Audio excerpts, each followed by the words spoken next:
नमस्कार दोस्तों, एक बार फिर से आपका स्वागत है target with Goswami YouTube channel में। मैं सुनील गोस्वामी।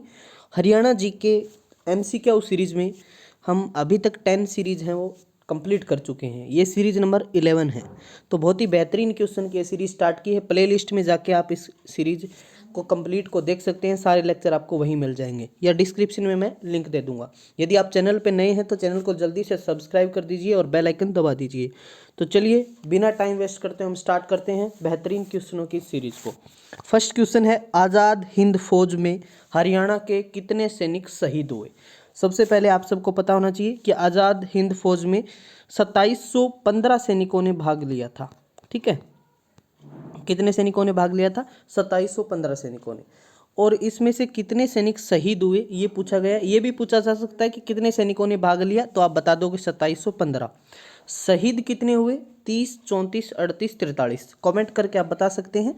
ठीक है, और इसको एक टेस्ट की तरह आपको लगाना है। राइट आंसर है 34 सैनिक हैं वो इसमें शहीद हुए थे। क्लियर है? चलिए नेक्स्ट क्वेश्चन की तरफ बढ़ते हैं। मेजर होशियार सिंह को परमवीर चक्र कब दिया गया?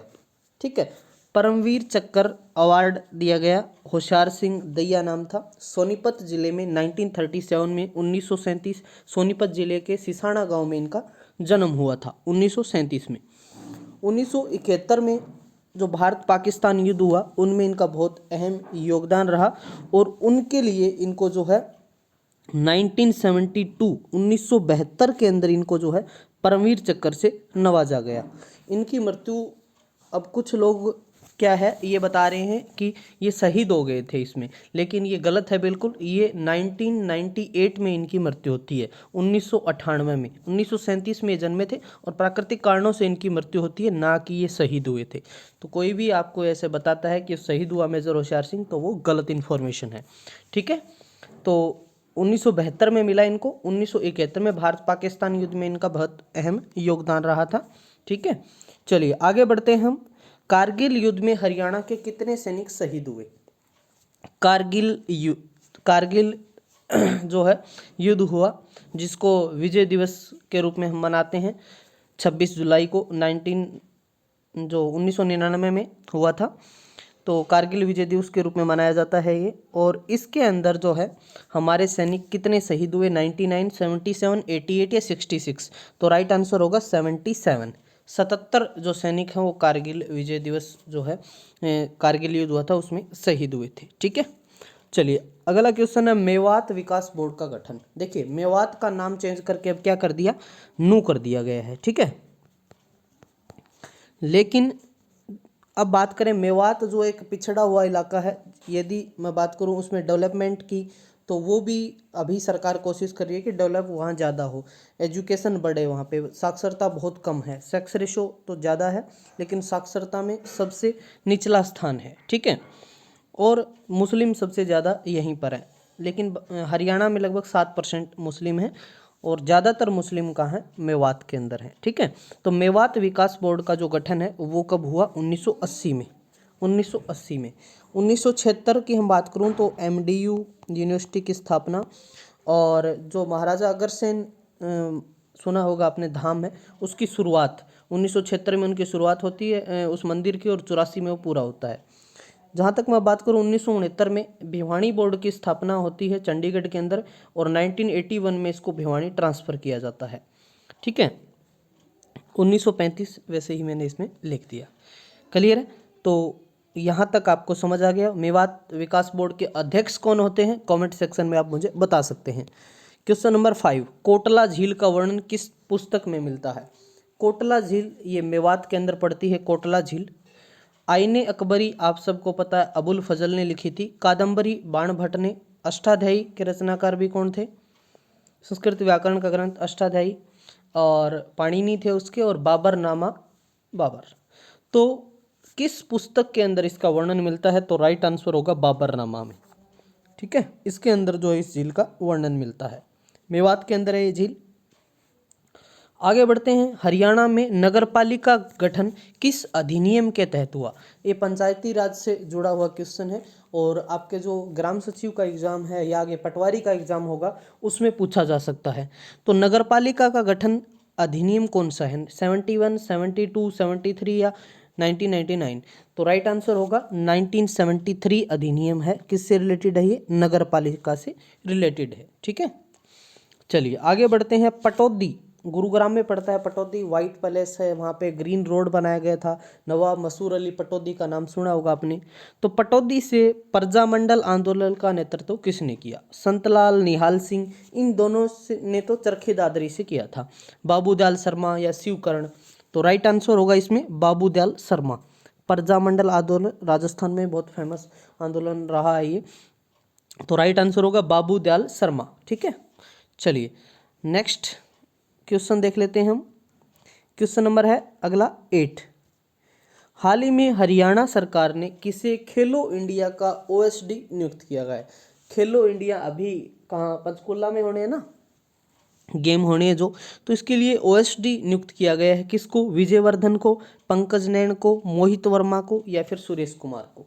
देखिए विजयवर्धन तो क्या है, हरियाणा को सचिव है ना हरियाणा, तो इन्होंने ही इनको अपॉइंटमेंट लेटर दिया है। आईपीएस फोटो देख पा रहे हैं, पंकज नैन, इनको जो है खेलो इंडिया को ओएसडी नियुक्त किया गया है। इंपॉर्टेंट क्वेश्चन है। और ये खेल कहाँ होने हैं? पंचकुला के अंदर ये खेल होने हैं। ठीक है, पंचकुला सुना होगा। पंचकुला जो 5 कूपों के कारण इसका नाम पड़ा। 1995 में 1995 में पंचकुला बना। पिंजौर आपने सुना होगा, यादवेंद्र गार्डन है, आम मेला लगता है वहाँ पे। ठीक है, और कालका जहाँ से घग्गर नदी प्रवेश करती है वो भी पंचकुला में ही है। आगे बढ़ते हैं। नेक्स्ट क्वेश्चन, हरियाणा के इतिहास में पहली बार किस फसल को एमएसपी पे खरीदा जाएगा? अभी आप सब जानते हैं कि किसान आंदोलन जोरों से चल रहा है, बहुत टाइम हो गया है। ठीक है, तो एमएसपी की डिमांड, जो किसानों की डिमांड भी यही है कि जो कानून है नए उनको रद्द किया जाए और एमएसपी पे कानून लाया जाए। तो अभी सरकार ने क्या फैसला किया है कि जो अभी प्रेजेंट के अंदर जो हमारी फसलें हैं उनमें से 6 फसलें हैं जो वो है एमएसपी पे खरीदी जाएंगी। ठीक है, और उनका जो पैसा है वो 2 दिन में जो किसान है उसके अकाउंट में डाल दिया जाएगा। डिप्टी सीएम ने ऐसा कहा है, दुष्यंत चौटाला ने। पहले डिप्टी सीएम चांदराम थे जो झज्जर से, और वर्तमान में डिप्टी सीएम दुष्यंत चौटाला हैं। चौटाला गांव सिरसा में है और पश्चिम दिशा का ये सबसे लास्ट गांव है चौटाला। ठीक है, और बताऊं मैं यहाँ पे, तो दुष्यंत चौटाला है वो 6ठे नंबर के डिप्टी सीएम हैं। ठीक है, तो यहाँ पर जौ की जो फसल है वो अब एमएसपी पे खरीदी जाएगी। कौन सी? जौ की फसल। ठीक है, क्लियर है यहाँ तक? कोई दिक्कत नहीं है। चलिए हमारा लास्ट क्वेश्चन है, हाल ही में हरियाणा के किस गांव में खुदाई के समय पता चला है कि 8000 साल पहले भी महिलाओं के श्रृंगार में सिंदूर अहम था? तो ये सारे जो श्रृंगार आप फोटो में देख पा रहे हैं जैसे महिलाएं करती हैं, तो लाडवा, बालावास, चाणोत या राखी गढ़ी? तो ये कहाँ से प्राप्त हुआ? राखी गढ़ी से। जो सबसे पहला स्थान जो मिला हरियाणा में सिंधु घाटी सभ्यता का प्राचीन स्थल जो मिला, राखी गढ़ी, जो बड़ा क्षेत्र है, तो वहाँ पर ये खुदाई के दौरान 8000 साल पहले का ये श्रृंगार सिस्टम मिला है जिसमें महिलाएं सिंदूर का जो है एक अहम रोल था। ठीक है, तो राखी गढ़ी में म्यूजियम भी बनने वाला है और इम्पोर्टेंट है राखी गढ़ी सब चीज़ों के लिए। तो आप सबको कमेंट सेक्शन में बताना है कि जो 8000 साल पुराना एक प्रेमी जोड़ा वो कहाँ से मिला था। तो कमेंट सेक्शन में आप मेंशन करेंगे। ठीक है, और नेक्स्ट वीडियो में मैं उसका आंसर भी आपको बताऊंगा और आपका आंसर सही हुआ तो मैं ज़रूर आपका रिप्लाई करूंगा। तो आशा करता हूँ बहुत ही बेहतरीन क्वेश्चन का संग्रह मैं आपके लिए लेके आया हूँ। देखिए मैं क्वेश्चन तो 10 ही करवाता हूँ लेकिन उनके साथ साथ 10 से 15 इन्फॉर्मेशन आपको और मिलती है। तो ये सारी चीज़ें आप अपनी कॉपी में नोट कर सकते हैं। अहम क्वेश्चन है और आपके एग्जाम में पूछे जा सकते हैं। ये जो MCQ मैं इस प्रकार से इनको रिलेट करके बनाता हूँ जिसमें करंट अफेयर के क्वेश्चन भी आते हैं और जो प्रीवियस से बात करूँ हिस्ट्री के और इस टाइप से सारे फैक्चुअल क्वेश्चन हैं वो इसमें मैं शामिल करता हूँ। तो सीरीज़ आप सब बहुत पसंद कर रहे हैं तो आपसे मेरी गुजारिश है कि आप इसको जितना हो सके अपने स्टूडेंट्स, अपने दोस्तों के साथ इसको शेयर करें। टेलीग्राम, व्हाट्सअप सभी जगह आप इसको शेयर कर सकते हैं। और अभी तक आप टेलीग्राम से @गोस्वामी सर से नहीं जुड़े हैं तो आप ज़रूर जुड़े, वहाँ पर आपको इनकी PDF मिल जाएगी। इसकी PDF मैं तुरंत डाल दूँगा और फिर इसको आप प्रैक्टिस कर सकते हैं। ठीक है, तो चलिए मिलते हैं नेक्स्ट लेक्चर के साथ। तब तक के लिए धन्यवाद। पढ़ते रहिए, मुस्कुराते रहिए। जय हिंद, जय भारत।